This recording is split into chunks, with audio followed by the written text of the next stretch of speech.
Yung gulayan sa barangay naman, nasa program talaga namin. Meron kami mga technicians talaga na nagpa-participate, nag-engage sila sa gulayan ng barangay. Kasi isa yun sa importante na pinututukan namin. Katulad din na sa school, hindi lang yung, ang purpose namin, hindi lang yung para may makain ng mga bata sa school. Ngayon talaga, kailangan natin educate yung mga bata paano magtanim. Kasi karamihan ng kabataan ngayon umaalis na sa kabukiran, pumupunta na sa syudad. So kailangan nating i-retain talaga sila sa Tapos isa pa pala, yung gulayan sa barangay, hindi lang para matuto yung mga tao doon, kundi para merong showcasing ba na ganito pala maggulay ng urban gardening. So hopefully, yung mga household, gagaya sila, kami naman ready para magbigay ng mga seedlings at saka technical assistance.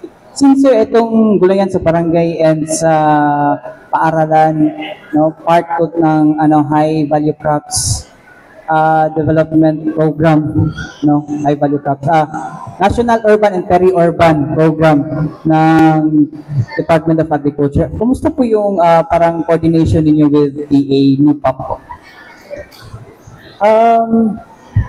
Kami naman talaga, ngayong starting this year, ina-align talaga namin yung program sa amin with DA. Kung anong meron sila, kailangang makaka-take advantage sa city. Yung mga programs na unique sa Davao City, tinututukan naman natin doon para talaga sama-sama, maging malakas yung pwersa pag-address sa problema ng nutrition o food sustainability. Right now, we have a very strong collaboration with Department of Agriculture and even other groups pagdating dito. Sir, so ilan na ngayon yung mga natin ngayon, sir? Tawag natin community garden.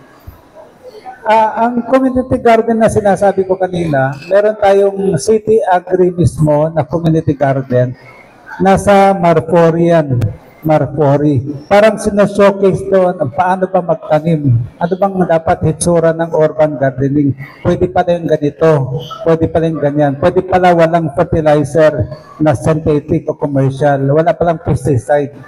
So, yung isa lang yung natin dito, yung ating community garden. Pero meron din tayong ginagawa na pagtatanim ng gulay sa Malagos Garden, sa SRD.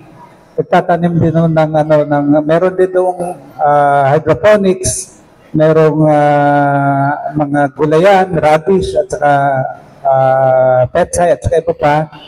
Tapos sa Eden naman, meron din tayong doon, parang gulayan ngayon. Hindi naman ganong maraming klase, halos radish din lang at saka petsay tanim ang meron doon. So yun yung at least sa City Agriculture Office meron pala rin 3 na parang areas na pinatamnan natin ng gulay. Last na lang, sir. Ano po yung efforts natin para mas dumami itong mga community gardens, especially sa mga barangays, na para mas ma-entice sila na magtanim ng gulay or ano man yung dapat nilang itanim? Simula nung umupo ako sa City Agri, we are now closely coordinating with the Barangay Council at yung City Agriculture Committee. Sabi ko sa kanila,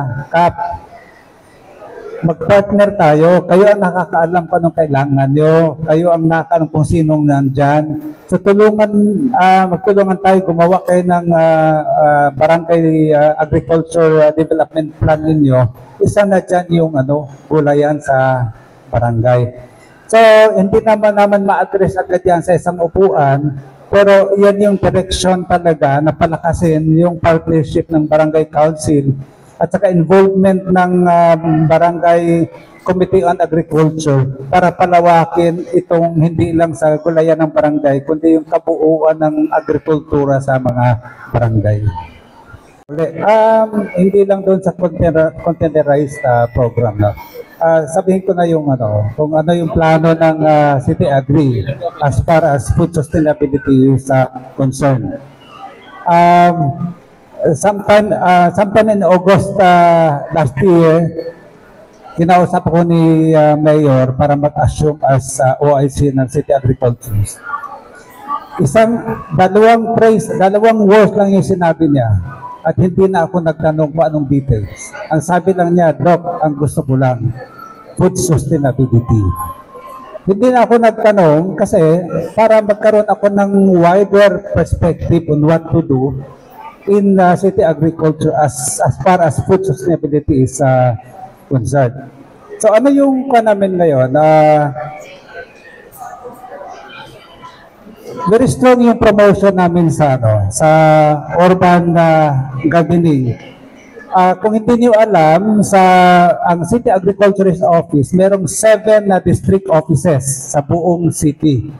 Merong Kalinan, Tugpog, Albubon, Marilog, Paquibato, 7 yan. Lahat yan sila may merong directives na to promote urban gardening. Kasama na dyan sa schools. In fact, hindi lang kami nagsasabi sa school, but our staff, even our MAU, is actively engaged in helping the school putting up their gulayan sa eskwelahan. At isa pa, tumutulong din kami sa barangay para sa gulayan ng barangay. Para sa akin din, balik ka dun sa food sustainability, hindi lang yun sinasabi. Ang definition ko pala doon, sabi ko, pag sa food sustainability, simply available food in every table, in every household. Yun talaga yung nasa mindset ko. It's not only about the 4 pillars of sustainability, yung availability, accessibility, affordability, and saka stability. Kasama din talaga doon yung responsibility.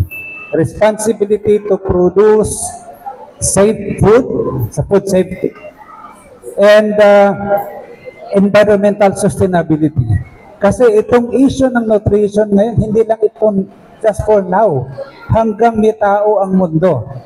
Pero if we do not consider in the equation the health of our environment, time will come when our generation will have difficulty producing food.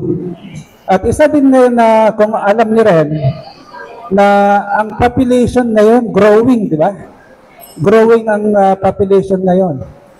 Pero yung ating mga areas planted to food ay decreasing. So isang issue din yon na dumadami ang tao, lumiliit yung ating lupa na tinatamnan ng mga pagkain. So anong ginagawa ng City Agri? Nagpo-provide kami ng mga seedlings. Nagpo-provide kami ng mga technical assistance through the different agriculture technicians we have in our seven districts. We also provide training, and then meron din kaming kung hindi nyo alam, meron kaming showcasing ng urban gardening. Pwede ko kayo invite sa aming Marfori Community Garden. So sa Marfori Community Garden, nandun yung organic at saka yung GAP, general, yung good agricultural practices, low chem. Pwede kayo doon for therapeutic purpose, gusto nyo magpaturo doon, gusto nyo humingi ng seeds, at gusto nyo na ang isang garden pala ay pwede palang maganda sa mata. So, i-invite ko kayong pumunta doon. We are also strengthening our partnership with different agencies, with different groups like yung sa Nutrition Council, sa CHO, sa Department of Agriculture, mga NGOs, with the purpose of strengthening our food production, especially production of organic food. Ayan. Ngayon, meron kaming pinopromote, advocacy. na actually ini-start namin ngayong Nutrition Month celebration. Ina-advocate namin ngayon yung root crops as alternative to rice. Alam niyo kung bakit? Sa tingin ko, darating ang time na rice will no longer be affordable for one tao. Kasi ang supply lumiliit, dumadami ang consumer, so darating talaga yon. At pangalawa, maraming mga may sakit ngayon na ang dahilan ay yung sobrang kain ng rice. Di ba? Marami ding mga kabataan na doon sa school na pinapuntahan ko, pumapasok ng gutom kasi ang sabi, wala daw bigas. Sabi ko, kung walang bigas, bakit nasaan yung root crops? Nasaan yung saging, kamote, harlang, kasaba? And it's very unfortunate na may kinausap ako isang nanay. Sabi ko sa kanya, ang income ng family niya ay maliit, pero nauubos lang sa bigas. Sabi ko, bakit bigas? Bakit hindi root crops? Ang una niyang sinabi sa akin, sumuol. Tapos, pangalawang sinabi niya sa akin, Sir, kung yung mga, pag may nakakakilala sa amin, ng kinakain sa bahay ay kamote, karlang, kasaba, mababa yung tingin sa amin. Samantalang sa city, ang mindset ng karamihan ng may pera ay paano magkaroon ng kabawasan ng rice at gusto ng alternative na food. So, i-highlight yung bukas, yung advocacy na yon. Meron tayong speaker about root crops as alternative to rice. Tapos meron din tayong demo. May demonstration din pala bukas yung about how to make kimchi, pickle, radish pickle, and tomato paste. No? Marami tayong, kung interesado kayo, pwede kayo pumunta bukas. Ano po ba? Okay, so yun ay marami kaming ginagawa. Marami kaming ginagawa sa City Agriculture Office para palawakin natin ang pamamaraan sa pag-produce ng tamang pagkain, na dami ng pagkain para sa lumalaki nating population sa Davao City.